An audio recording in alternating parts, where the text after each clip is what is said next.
कसा दिसतोय तवा पुलाव, अगदी पावभाजीच्या ठेल्यावरची आठवण होते की नाही. तर सेम कलर, सेम चव. तुम्हाला पण जर अशाच पद्धतीचा जर तवा पुलाव बनवायचा असेल तर हा व्हिडिओ पूर्ण बघा. व्हिडिओ आवडल्यास तर लाईक, शेअर, सबस्क्राईब करायला विसरू नका. आणि त्यांचे काय सिक्रेट मसाले असतात ते आता आपण पुढे बघूयातच. तर चला, इथे मी घेतलेले आहे 2 वाटी तांदूळ. मी तरी तर अर्धा किलो तांदूळ घेतलेला आहे, जे की वाट्या मोठ्या असल्यामुळं तो 2 वाट्या भरलेला आहे. तर इथे असं 2-3 पाण्याने स्वच्छ हा तांदूळ धुवून घ्यायचा, म्हणजे त्याचं स्टार्च कमी होतं आणि आपला राईस ना मोकळा व्हायला मदत होते. तर इथे मी 4-5 पाण्याने हा राईस धुवून घेतला आहे. आणि आता हा आपल्याला एक 15 ते 20 मिनटं आपली बाकीची तयारी होईपर्यंत आपल्याला हा भिजत ठेवायचा आहे. तर इथं मी घेतलेल्या आहेत भाज्या. भाज्यांमध्ये तुमच्या आवडीनुसार तुम्ही भाज्या घेऊ शकता. मी तर सिमला मिरची, गाजर, बीन्स, फ्लॉवर, बटाटा. पण शक्यतो ना तवा पुलावसाठी भाज्या ज्या लागतात त्या असतो वाटाणा, गाजर आणि सिमला मिरची, ह्या 3च भाज्या असतात. तर तुमच्या आवडीनुसार तुम्ही एक्स्ट्रा अजून भाज्या वाढवू शकता. तर इथं मी पाणी उकळायला ठेवलं, त्याच्यात मीठ टाकून घेतलं आहे. आणि जो आपण भिजत ठेवला होता तांदूळ तो आपण त्याच्यात टाकून घेणार आहोत. आणि वरून एक तेलाची धार सोडायची, म्हणजे आपले तांदूळ एकदम असे सुट्टे सुट्टे होतात आणि मग आपला तवा पुलाव बनायला सोपं जातं, म्हणजे भात असा चिकट बनत नाही. तर इथे मी आता भात हा छान शिजवून घेतलेला आहे. हा भात आपल्याला 90% शिजवून घ्यायचा आहे. फक्त 10% आहे तो फ्राय करताना आपला शिजला पाहिजे. ह्या हिशोबाने आपल्याला भात शिजवून घ्यायचा आहे. तर आता मी ह्या सगळ्या भाज्या कट करून घेतल्यात, निवडून घेतलेल्या आहेत. आता आपण इथे तेल घेऊया. तेलामध्ये जिरे टाकून घ्यायचे. जिरे टाकल्यानंतर आपल्याला स्टार फूल, लवंग आणि दालचिनी इतकंच आपल्याला याच्यामध्ये टाकायचं आहे. ते टाकल्यानंतर आपल्याला लगेच कांदा परतून घ्यायचा आहे. त्याच्यामध्येच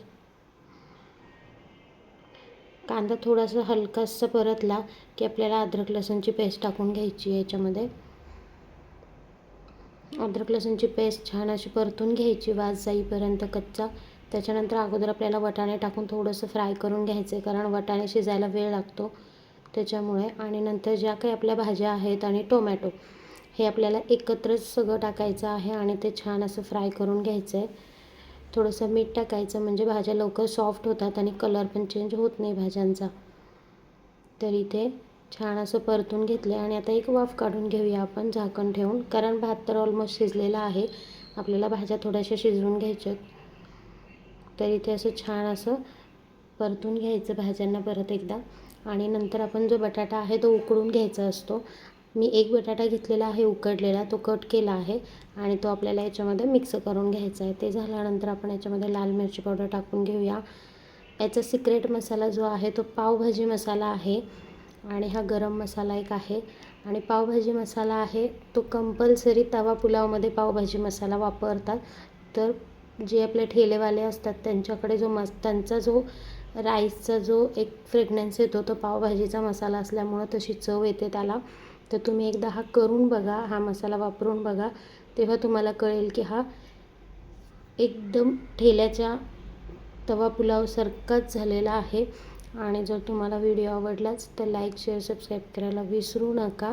आणि बघू शकताय तुम्ही किती छान असा कलर आलेला आहे. आणि वरून एक लिंबाचा रस आपल्याला टाकून आपण कढई खाली घेतल्यानंतर लिंबाचा रस टाकून परतून घ्यायचं आहे. थोडंसं आपल्याला असं मिक्स करून घ्यायचं आहे. आणि इथे आता मी सर्व करते आणि तुम्ही बघू शकता कलर किती छान आलेला आहे राईसला. मी पावभाजी पण केलेली होती आणि पावभाजीचा व्हिडिओ मी अगोदरच अपलोड केलेला आहे, तो पण तुम्ही तिथे बघू शकता. आणि इथे हा तवा पुलाव. तवा आपल्याकडे इतका मोठा नसतो त्याच्यामुळे मी कढईमध्ये केलेला आहे. आणि तुम्ही पण एकदा हा व्हिडिओ पूर्ण बघा. याच्यामध्ये मी जास्त इन्ग्रेडियंट्स पण वापरलेले नाही आहेत. खायला पचायलासुद्धा हलका आहे. रात्रीच्या जेवणामध्ये बेस्ट ऑप्शन आहे. रोजच खिचडी खाण्यापेक्षा हा पुलाव जर केला तर सगळे आवडीने खातात. सेम आपल्या ठेल्यासारखीच चव देणारा हा राईस आहे. व्हिडिओ आवडलाच तर लाईक, शेअर, सबस्क्राईब करा. So thank you for watching.